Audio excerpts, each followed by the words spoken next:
Today we will be speaking on the topic of Krishna, cows and humanity. I'm Krunamai Devi Dasi and I'll be speaking with His Holiness Krishna Kshetra Swami today. His Holiness Maharaj is a disciple of Srila Prabhupada and an initiating guru in ISKCON. Maharaj has completed degrees across the world and is a PhD from Oxford University. Maharaj was requested by Palgrave Macmillan to write a book in their Animal Ethics series. And in the end of last year, December 2019, he published the book Cow Care in Hindu Animal Ethics, after a thorough research across the world with many devotees over 2 years. This book is also available on open access for anyone to download. So thank you so much, Maharaj, for being with us today to speak on this topic. Thank you. I'm happy to be here. Great. So Maharaj, we've titled this talk Krishna, Cows and Humanity. How is it, do you feel, that these three aspects relate to each other? They relate to each other in so many ways. Yeah, I was thinking a little earlier. I like one way that I like to think sometimes is in terms of graphics. If we were to make a sort of mind map, or we can call it a yantra, and so we make a triangle, and on the top we have Krishna, and we have cows on, let's say, the left side, and we have human beings, humanity on the bottom right, and we have a triangle. They're connected. So cows connected to Krishna, cows connected to human beings, Krishna connected to cows, Krishna connected to humans, and humans connected to cows, humans connected to Krishna. And we can think about this in a variety of ways. In a more abstract way, we might think about how Krishna is he is the Parama Purusha, Purushottama. So he is the category, so to say, of Vishnu Tattva. And then we have humanity as Jiva Tattva, and cows are also Jiva Tattva, along with, we understand from Padma Purana, 8,400,000 species. From that perspective, one may say, one may ask, so what's so special about cows? And this is something I discuss, you can say, throughout my book. In one sense, we can say there is nothing so special about cows if we consider them simply as jiva, as human beings. But by the same token, there's nothing special about humans either.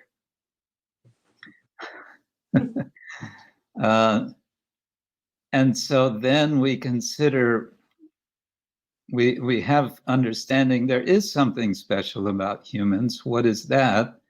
And we learn from the Hitopadesh that we have everything in common with animals except for one thing. What we have in common is our activities of eating, sleeping, mating, defending. And what we have that makes us distinct is dharma. And as we understand from Bhagavad Gita, which is, of course, very much about dharma, the very first word of Bhagavad Gita is dharma, dharma kshetre kurukshetre, and at the end of the Gita, Krishna also speaks about dharma. In the third chapter, we have this interesting description of a sort of cosmic eco-cycle, which involves humanity and divinity and the process of yajna. Krishna does not mention cows specifically, but you could almost say their presence, their necessity is very much essential. Verse number 14 of chapter 3, Annad bhavanti bhutani parjanyat anna sambhava yagyat bhavati parjanyo yagya karma samudbhava. All living bodies subsist on food grains, which are produced from rains. Rains are produced from performance of yajna, yagya, and yagya is born of prescribed duties. The word for prescribed duties is karma, but Prabhupada adds the word prescribed, suggesting dharma. And how do we perform yagya? We perform yagya with one of the essential ingredients is ghee. Where are you going to get ghee except from cows? Now, this brings us to the close relationship of cows with what Prabhupada often called Brahminical culture. And we're nicely reminded of that from the prayer from Prahlad Maharaj, which appears, as far as I know, originally in the Vishnu Purana. Namo Brahmanya Devaya, Go Brahmana Hitaya Cha, Jagaditaya Krishnaya, Govindaya Namo Namaha. So Go Brahmana Hita. Govinda is he who benefits, Hita, the cows and the Brahmins. And cows are mentioned first before Brahmins. And one can understand that suggests a kind of priority there. And indeed, we see that Krishna, what does Krishna do? Krishna cares for the cows. And as some of those I spoke with, whom I interviewed in researching for this book, pointed out, Krishna is serving the cows. He is showing us, we are serving Krishna, but what does Krishna do? Krishna serves the cows. And so this indicates that if we serve cows, we are also serving Krishna. If Krishna is serving cows and we serve cows, then that's certainly going to be pleasing to Krishna. So in this way, we could go on about it, but you see these sort of interconnections. And what this points to is an inclusiveness where we, humanity, are properly situated in our relationship with Krishna by virtue of our proper being properly situated in relation to cows. Does that make any sense? That was a little abstract. No, absolutely. That was so nice. Because so many people ask why cows. So I really appreciate that comment. Well, Krishna serves cows. So if you want to serve Krishna, so that's really nice. Thank you, Maharaj. In speaking of Dharma, as you mentioned there while you were speaking, in Mayapur Dharma, you gave a seminar series titled Connecting the Ecological Dots. And part of this, you spoke on Dharma, cows, and Sankirtan. So could you give us some highlights from that talk, please? Well, I would just add, because I spoke on Dharma and cows just now briefly, yeah. We can add to the triangle if you like. Yeah. we can add Sankirtan as the what is Sankirtan? It's the glorification of Krishna, glorification of the Lord. Sankirtan also, as Srila Bhaktisiddhanta Thakur points out, the prefix sam can mean together, but it can also mean complete. And so Sankirtan means complete glorification.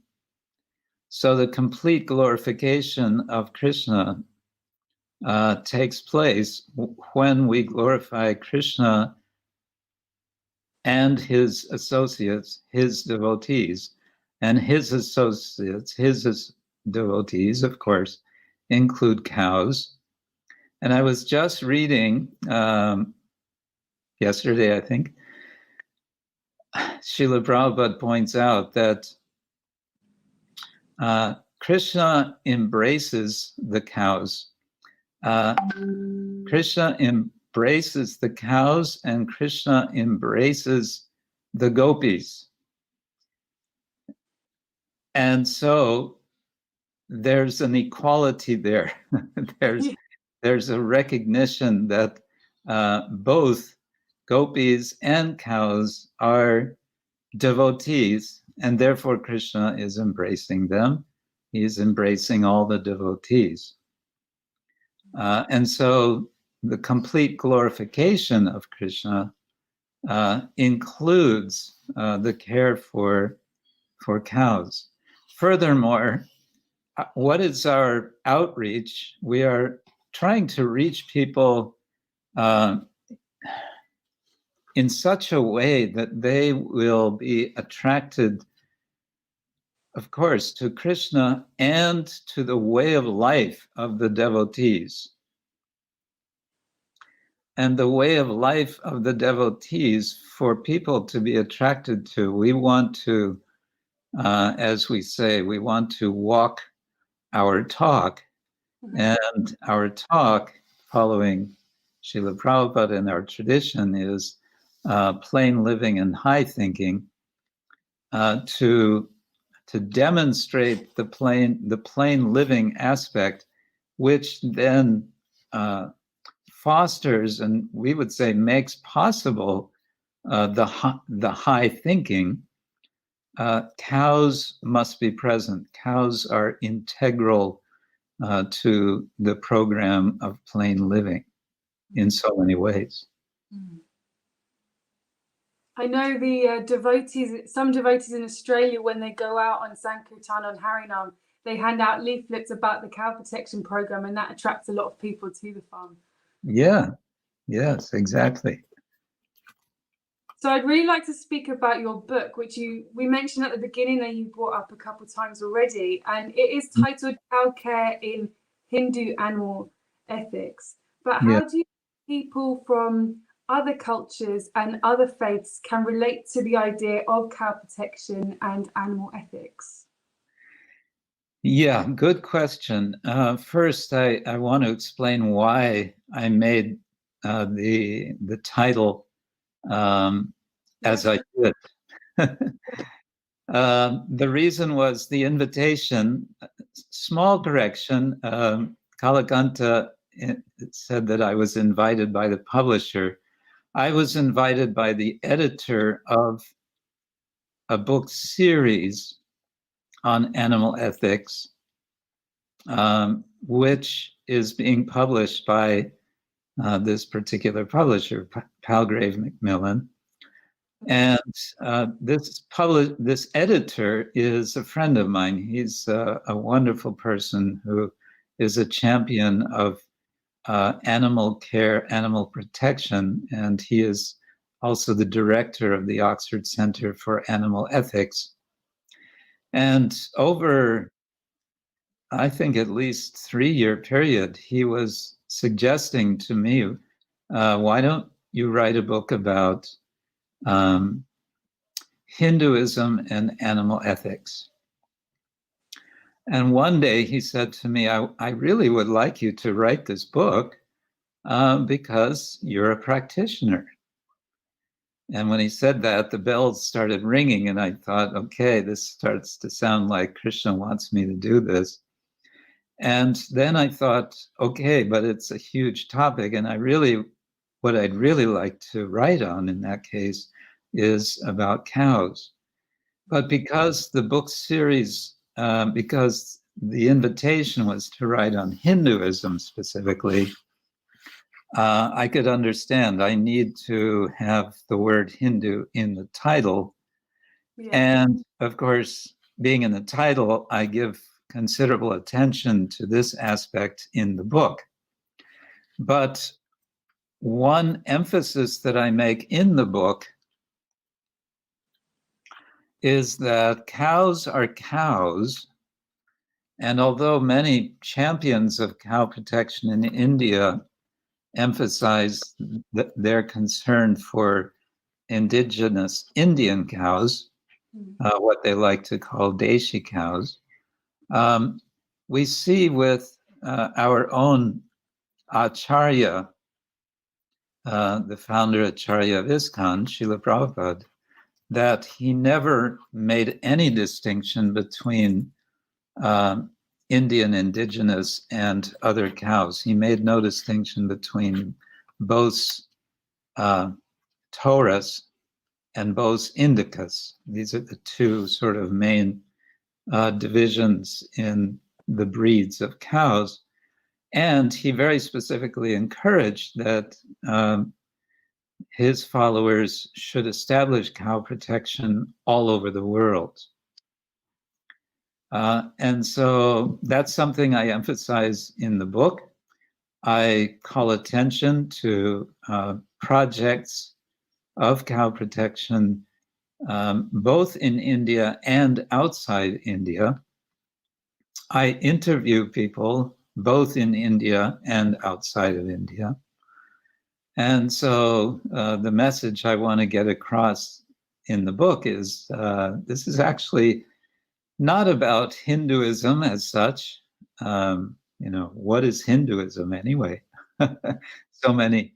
I introduce, of course, the idea of Sanatan Dharma, but even that idea is, for many people, has a lot of baggage associated with Hindutva, with Indian nationalism, Hindu nationalism, and so on. And we do want to, we want to open to everyone, and so for that reason, I tried to make this balance. At the same time, I want to say I have huge appreciation of Indian indigenous cows. I think they're so wonderful. I just spent during lockdown, I was at the farm called Neelachal Vedic Village in northern Maharashtra. This is connected with ISKCON Juhu of Mumbai. And there they have some 200 gyr cows. Wow. And I mean, these cows are just so sweet. So, yeah. So both aspects are there. One thing I would like to see, something I have to talk with Kalakanta about, is possibly introduction in the West of some of the very interesting traditional Western breeds. I just learned recently about a breed of Southeast Europe, which has almost disappeared, and it's being revived. A very beautiful, very small cow. And then there are these, I've always thought these long-haired cows, I don't know the technical name, from Scotland are so nice. Scottish Highland cows, I think they're called. Sorry? Highland cows. Ireland? Highland. Highland, yes, Yeah. Highland cows. Yeah. When you mentioned that you spoke to people from inside and outside of India, so you did interview many people in the process of writing this book. Is there anything especially memorable or inspiring that you can share with us from these interviews? Well, first I should say I didn't interview nearly as many people as I would have liked to. My time was quite limited because the publisher's contract gave me a 2-year period to deliver a completed manuscript, and it turns out that's not very much time to do both research and writing and editing and everything else. So it wasn't a whole lot of people as I would have liked to meet. I had a very nice experience at Patmeda in southwest Rajasthan. Patmeda is a network of goshalas. At the time I was there, they had some 45,000 cows, govansh, as they say, meaning both male and female. And it was just fascinating to hear these people talk about their project, and just to see the kind of enthusiasm and dedication that they have. It is that, I would say, is the common denominator. Everyone that I met, maybe I was fortunate to meet the right people, the people who are often would call themselves Go Bhakta. I am a Go Bhakta, they would say. I'm a devotee of Go. And one of the people I talked with in Patmeda, actually it was the senior acharya, the person who has inspired the whole project. He was saying that in this age of Kali, the Lord appears in the form of cows. You know, we understand the Lord appears in the form of his holy name. The Lord appears as Sri Chaitanya Mahaprabhu. He was saying the Lord appears in the form of cow. And I thought that's interesting. But it's also, if you think about it, it's very nice on one side and it's very painful on the other, considering how many cows are killed. You know, as we speak, according to statistics I found, in 1 hour, some 34,000 cows around the planet are being killed. Or 800,000 every 24 hours. So, but anyway, that's another point, but depressing point, but harsh reality. And that's what I think, you know, we want to demonstrate, not just talk about, but we want to demonstrate the alternative to that. Also, talking with the devotees, the Gowalas in the Hungarian farm, New Vrajadam, I appreciated very much from the perspective that here are Western people who have not grown up as farmers, but one in particular came to the farm, he was attracted to Krishna consciousness, and within a short time, he was engaged in taking care of cows, and ever since then, that's been his service. I think it's been 20 years now.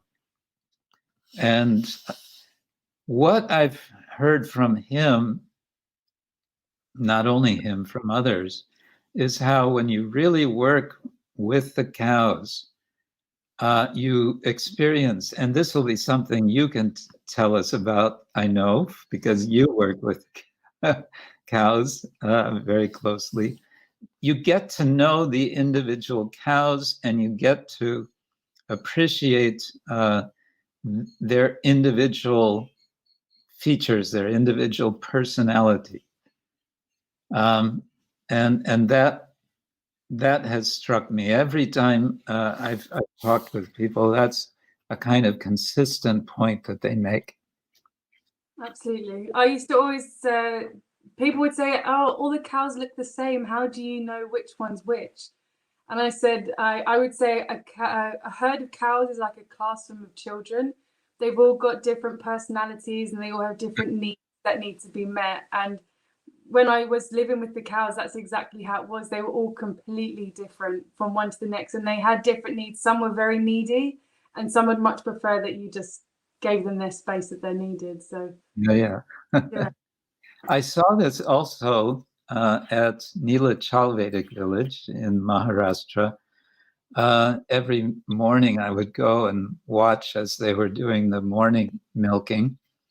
And their system there was they had, at the time of milking, they would have the calves all assembled in one pen, and then they would bring the calves one at a time into the milking area to go to their mothers.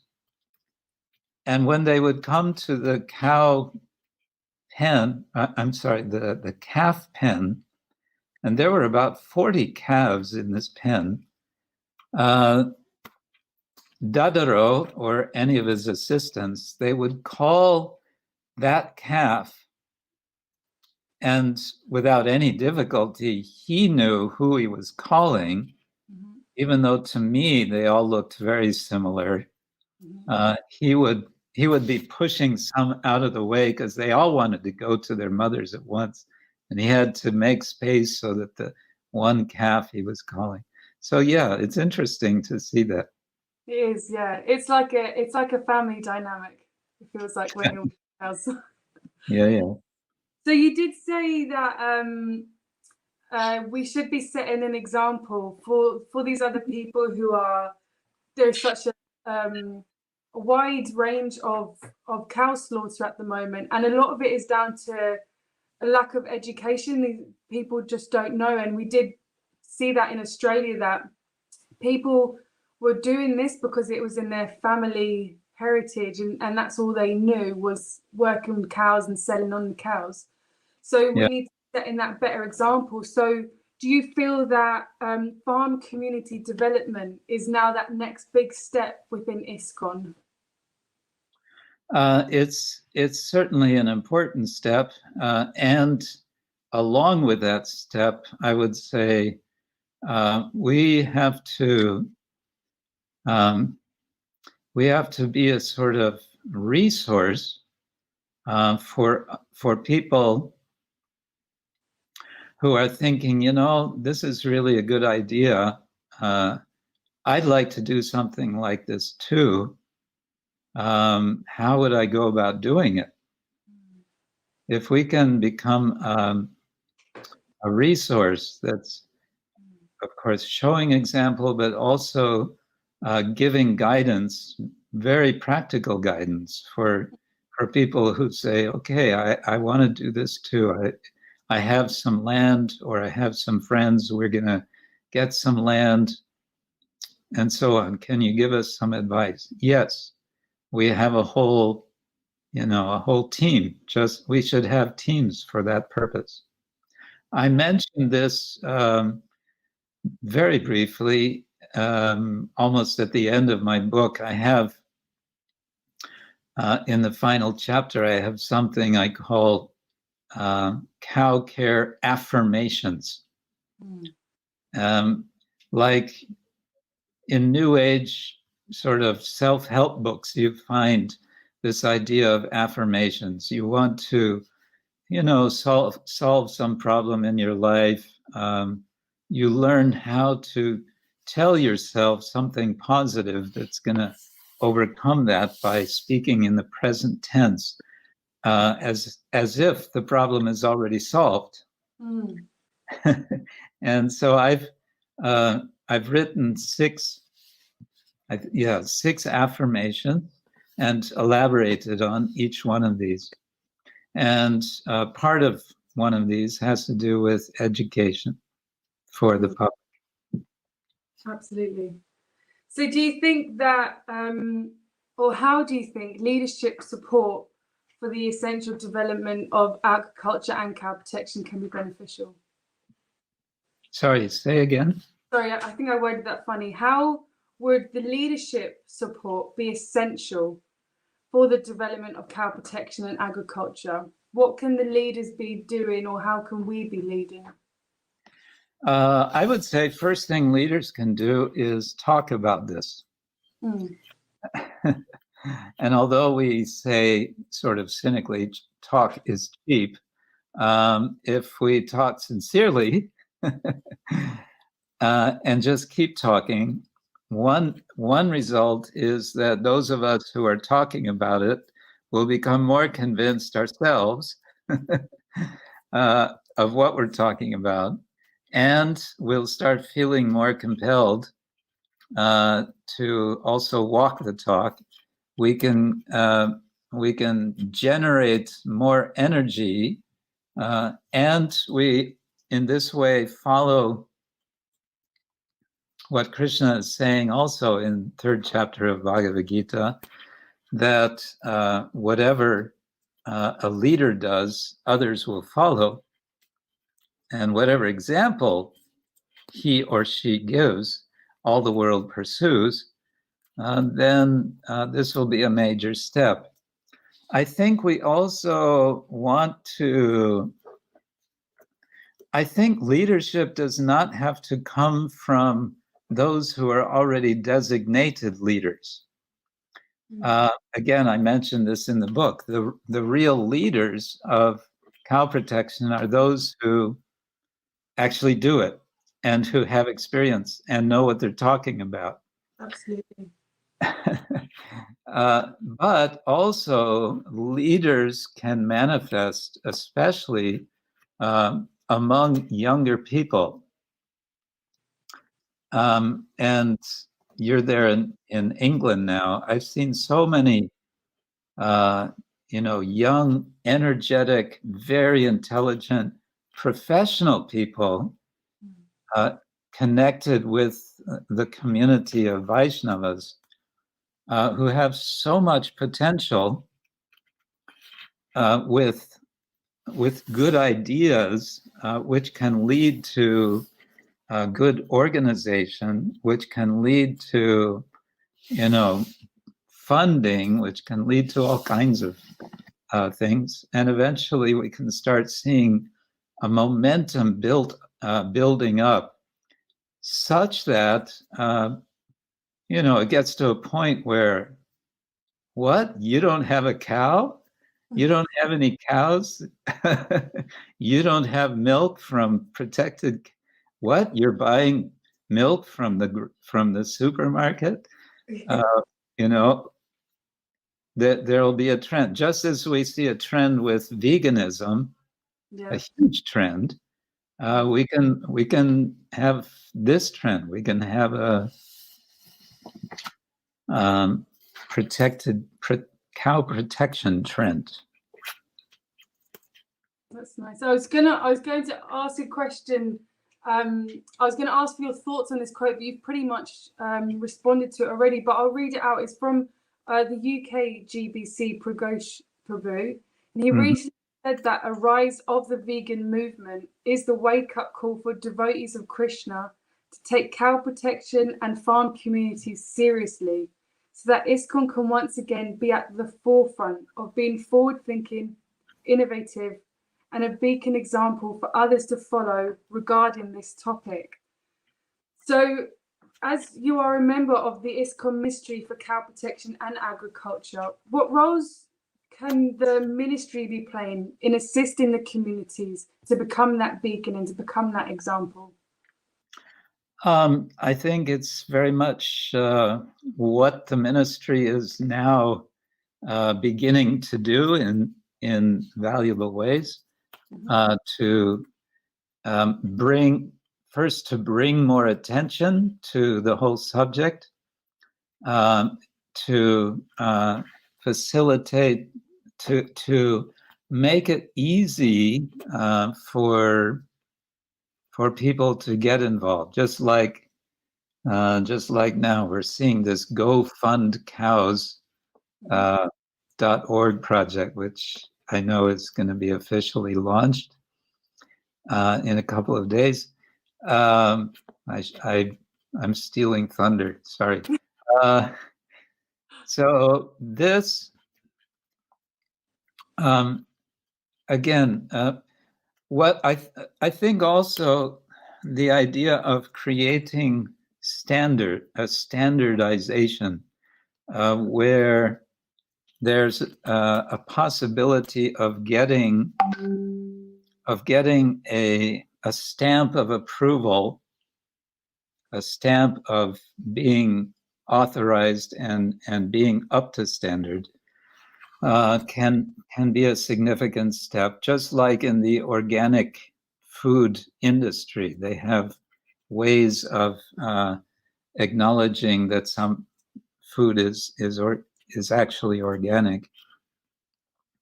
On a whole variety of areas, I think the ministry could start clubs for children in the different communities, Kids for Cows. Because once you get the kids interested, the kids are going to get the adults interested. Yeah. The kids are going to be encouraging. They're going to expect their parents to somehow be helpful and involved. So, yeah, I think the ministry is very key for the society of Vaishnavas, because Vaishnava communities are now all over the world, and the Ministry of Cow Protection and Agriculture serves an important purpose of acting as a network that can call attention to and take advantage of best practices, and to facilitate improvements and realization of best practices. Yeah, I mean, that's just a few things. Yeah, very nice. You were very fortunate to have worked closely with His Holiness Bhakti Charu Swami throughout the cow protection initiatives. Could you give us any insights onto what it was like doing these services with Maharaj and his mood towards cow protection? Well, truth be told, I personally didn't have so much close association with His Holiness Bhakti Charu Swami in relation to the ministry. But I did see, sort of tangentially, if you like, I saw that he was very concerned to develop the ministry. I was always hearing from Kalakanta about how concerned he was and how he was actively supporting the ministry. And also, I was fortunate to visit the particular project that he started in Florida, outside Orlando, Florida, last September, at a place called DeLand. They, under his direction, acquired a small farm, and I don't know how many cows now. I think they just have 9 or 10. But it pointed to me, it was an underlining of my appreciation. I could see that Maharaj was concerned about,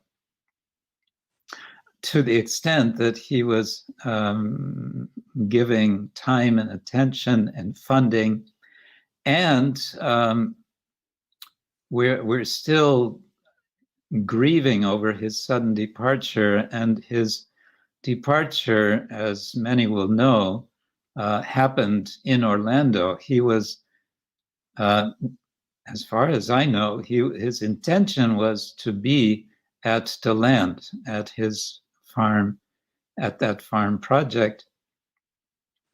So in my mind, this was sort of marking, it was signaling a key concern of his. Thank you, Maharaj. What do you feel like is a key focus that we should be having in moving forward with the goal of putting a better focus on agriculture and cow protection? Well, I think one thing we can do is each of us individually and collectively as communities think about our milk consumption. Absolutely. And if we are in situations where we are purchasing milk from supermarkets, from the dairy industry, we can think more deeply about how we might shift.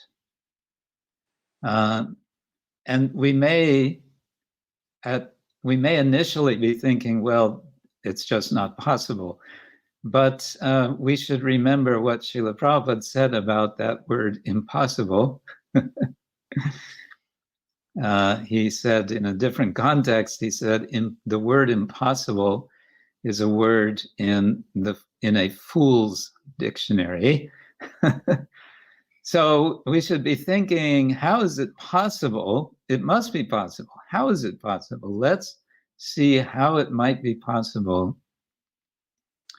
to redirect or create a resource and then redirect our patronage to projects in which cows are protected for life, to get our needs for milk. And together with this consideration, I've suggested in my book that we think carefully about how much milk we actually need. I'm suggesting we may actually be consuming more milk than is healthy for us. We understand that milk is healthy, but Srila Prabhupada specified how much milk for an adult should be about 1 cup of milk per day. If we combine these two directions of thought, should it be that I understand better that milk is a delicacy, it's a delicacy because it comes at quite an expense, not just economic, but a great deal of effort to protect cows. Protecting cows is, again, as you know much better than I do, taking care of cows is a lot of work.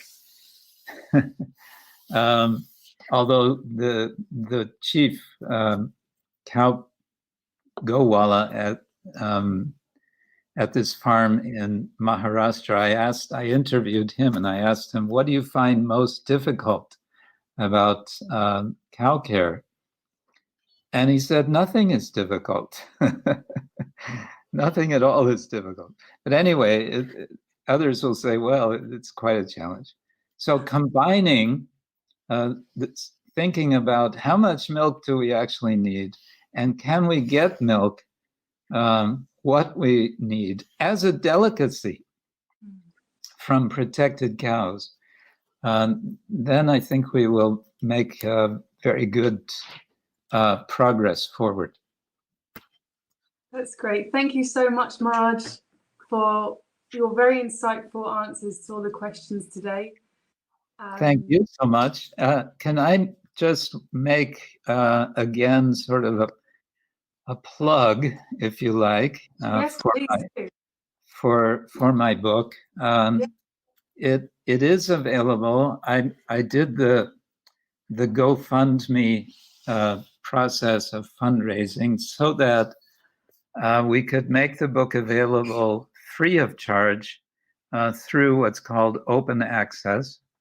So anyone who wants to download the book, Cow Care in Hindu Animal Ethics, you can search that title on Google and it will take you to the publisher's website, where you will find a button that you can click and download either as PDF file or as EPUB file. We get metrics through the publisher of how many downloads. The book has been downloaded now since it was published last November, 32,000 times. So people are interested in the subject, but yeah, we want anyone who wants to read it, we want to make it available, because we know that to buy the hardbound book for many people is not going to be very practical. Okay, that's my plug. Okay, thank you again, Maharaj, so much for coming today. And thank you so much.